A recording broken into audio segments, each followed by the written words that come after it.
Rockstar has released 2 trailers, dozens of official screenshots, and a stack of promotional pages for GTA 6. And between all of that footage, we can now build a real checklist of what's actually confirmed on the map. Not fan guesses, not Discord overlays. What Rockstar itself has shown us frame by frame across both trailers. This is going to be that checklist. We're going region by region, then neighborhood by neighborhood inside Vice City, and I'll tell you exactly where each one was confirmed, trailer 1, trailer 2, or official screenshots, so you know what's rock solid and what's still just community mapping. By the end, you'll have the most accurate location list on YouTube right now, and I'll be updating this as Rockstar drops more. Let's start with the big picture. GTA 6 takes place in the state of Leonida, Rockstar's fictional stand-in for Florida. At the center of it is Vice City, the game's flagship city, and a modern reimagining of the original 1980s Vice City from GTA. Vice City in 2002. But this time, Vice City isn't the whole map. It's just one part of a much bigger state. Rockstar has officially confirmed 6 named regions across Leonida.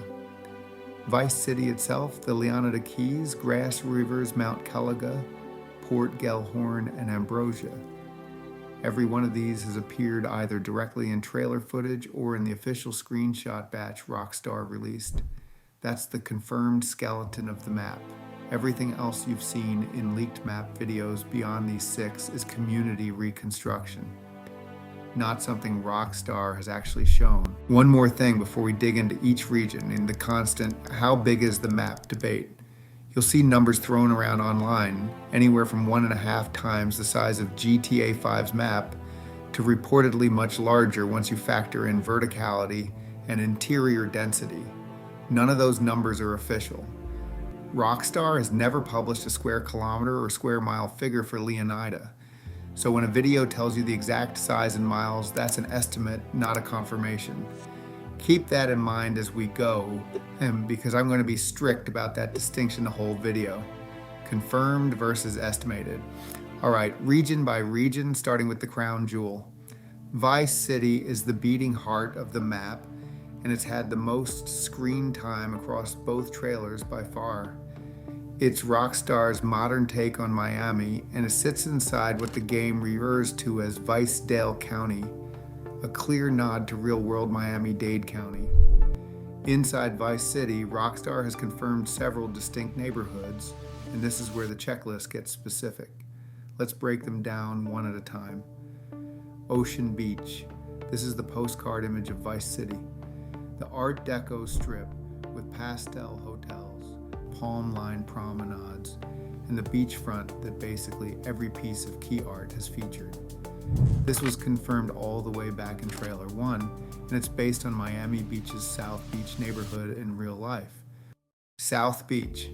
Slightly different from Ocean Beach in the map's internal geography, this is described as sitting just north of it and holding the main neon nightlife strip, the bars, hotel rows, and party scene.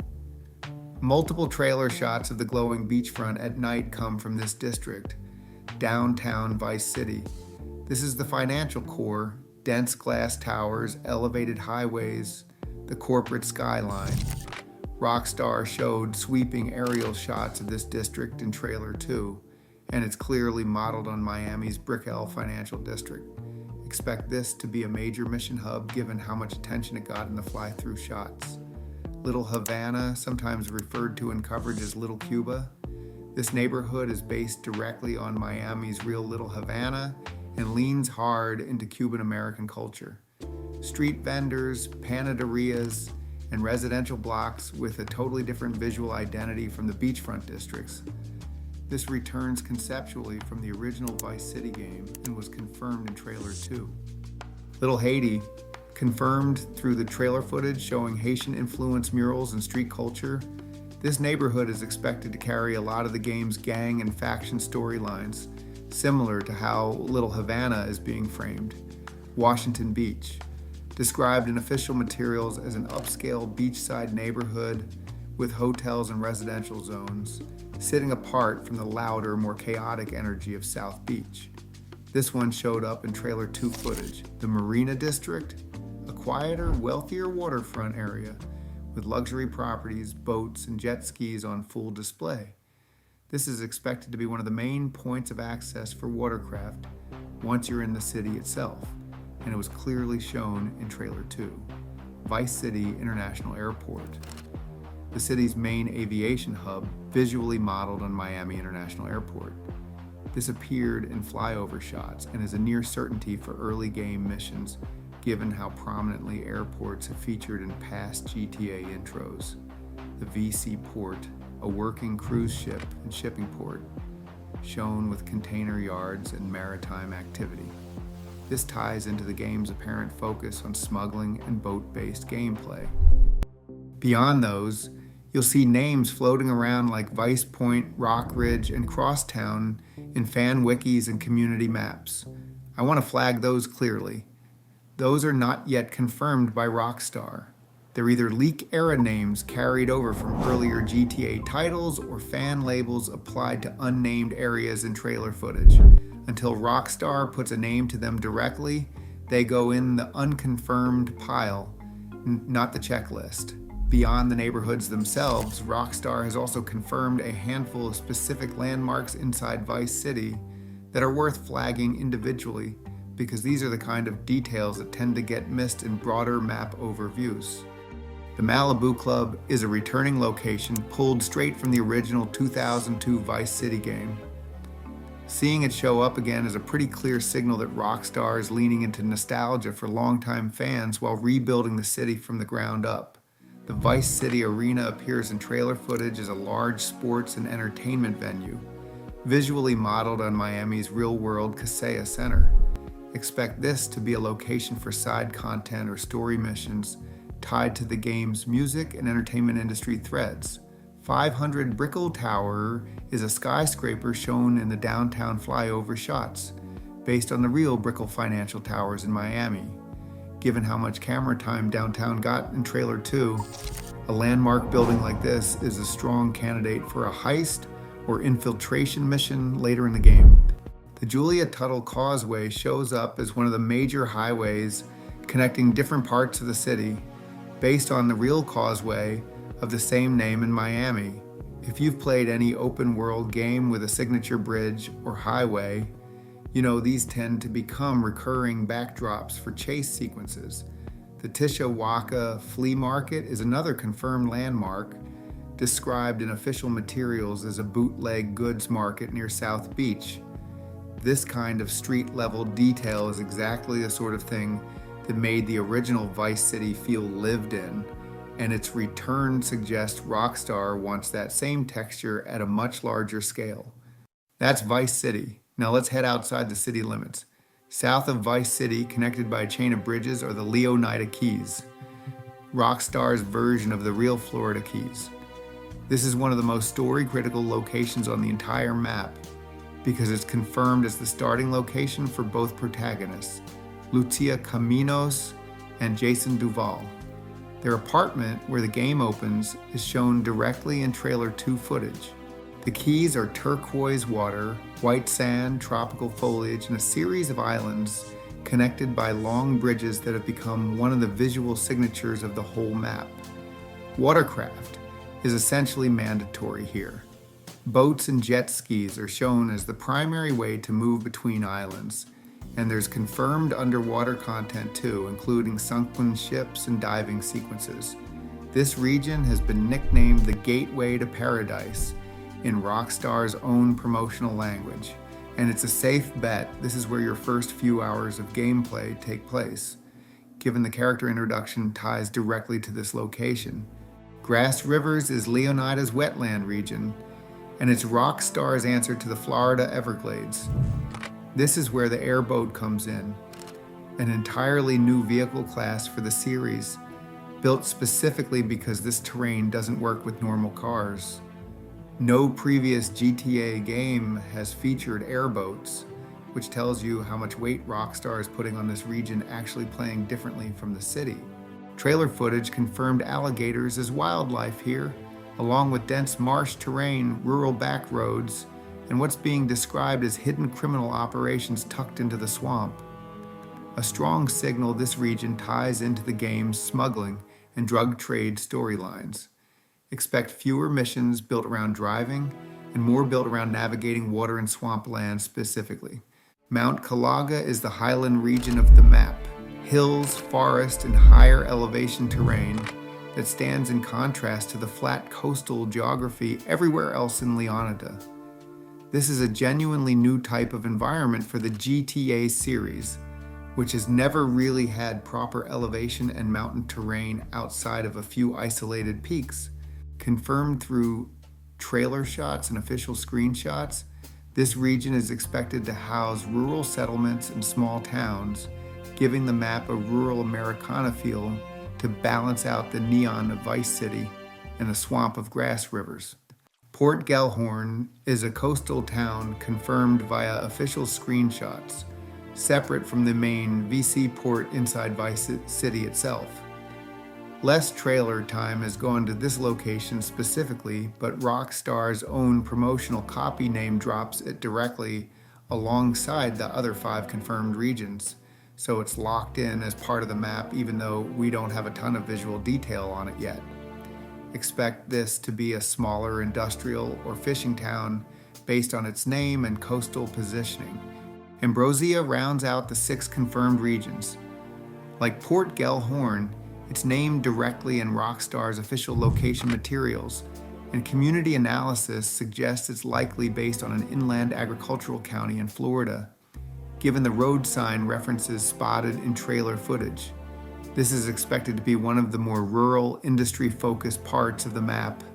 Think farmland and old-school American industry rather than tourism or nightlife. Now here's where I have to slow down and be really clear, because this is the part most GTA 6 videos get wrong. In Trailer 2 and in some of the promotional screenshots, sharp-eyed fans spotted vehicle license plates referencing a second state called Gloriana, positioned north of Leonida, bordering the Mount Kalaga region. Community speculation has run wild with this, with a lot of videos treating Gloriana as a fully confirmed second state you'll be able to drive into. I want to be straight with you. That is not accurate. Rockstar has not confirmed Gloriana as a playable region. What we actually have is a license plate Easter egg, nothing more. It's very possible Gloriana ends up being lore, a real place that exists in the game's fictional world but isn't necessarily accessible on the map at launch, similar to how past GTA games have referenced other states without you ever being able to drive there. Until Rockstar shows actual gameplay footage or an official map confirming Gloriana as explorable territory, it stays in the unconfirmed watch this space category. This is exactly the kind of distinction I want this video to be useful for. Separating a genuine Rockstar confirmation from a fan theory that's technically rooted in something real, but has been blown way out of proportion online. So that's every location Rockstar has actually confirmed for GTA 6 as of right now. 6 major regions, more than a dozen named neighborhoods inside Vice City, and a clear line drawn between what's officially locked in and what's still fan speculation, Gloriana included. I'm going to keep this list updated as Rockstar drops more footage between now and the November 19th release date. So if you want the checklist kept current, this is the video to bookmark.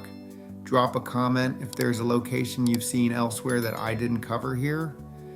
If it traces back to an actual Rockstar source, I'll fold it into the next update. And if you're new here, this channel is going to be tracking GTA 6 all the way to launch on November 19th.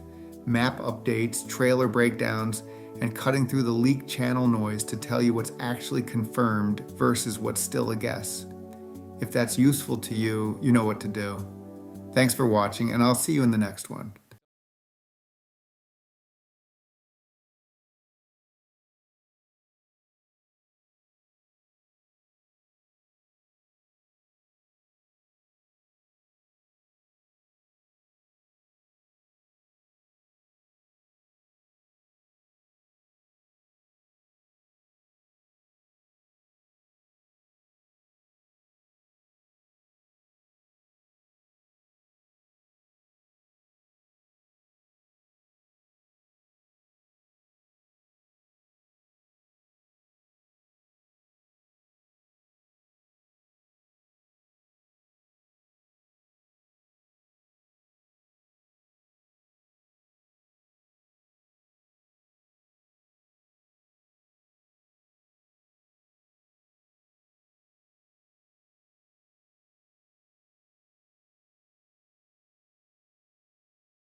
are going to look like, along with a few pictures of a speedboat we're going to be able to own if you get the Ultimate Edition. We also got a hint at some of the mini games scattered throughout Miami. There's people playing tennis and tons of trailers, along with an insane amount of basketball courts. There's also screenshots showing we'll be able to play pool and bars, visit strip clubs and nightclubs, along with an entire mini golf course that looks incredible. So, you know how much it costs, but what do you actually get for pre-ordering? It's still half a year away, so there's gotta be a reason to give them money right now. Luckily, there's a pre-order bonus being given out to everyone called the Vintage Vice City DLC pack. This actually comes with a lot of stuff, and they weren't lying when they said vintage. There's a 1955 Vapid Stanier that looks like an old-timey Cadillac. I love it, but wait until you see what this car comes with. According to Rockstar, it'll be stored in your shore court personal garage, which confirms that just like GTA 5, we're gonna be able to own extra storage space. But they also mentioned that this car has its own weapons locker, and this could change everything. The reason a car would need a weapon locker is because Rockstar may be bringing Red Dead Redemption 2's controversial gun feature to GTA 6. Because in that game, all your weapons are stored on your horse, and you have to pull them out if you want to bring them with you. From this info, it looks super likely that Rockstar may force us to store our guns in our cars and only bring what we need with us on missions. Back to the pre-order bonuses, we have a linen suit for Jason and sequin dress for Lucia, so some exclusive clothes. There's also this curl hairstyle, which is honestly one of her best looks that we've seen so far, and a custom weapon pattern based on Tommy Vercetti's shirt from Vice City. Overall, a pretty cool deal for simply pre-ordering the game. If you're wondering which of the two consoles to play on, it looks like the PS5 may be the way to go. Sony have struck a deal with Rockstar, and now they're marketing it as plays best on PS5 because it'll have features like 3D audio, DualSense support, and it's going to be enhanced for PS5 Pro. By that, I mean the regular version will probably make you choose between 60 FPS or 4K, whereas playing on the PS5 Pro will let you do both at the same time. There is one problem, and that's that you can't buy GTA 6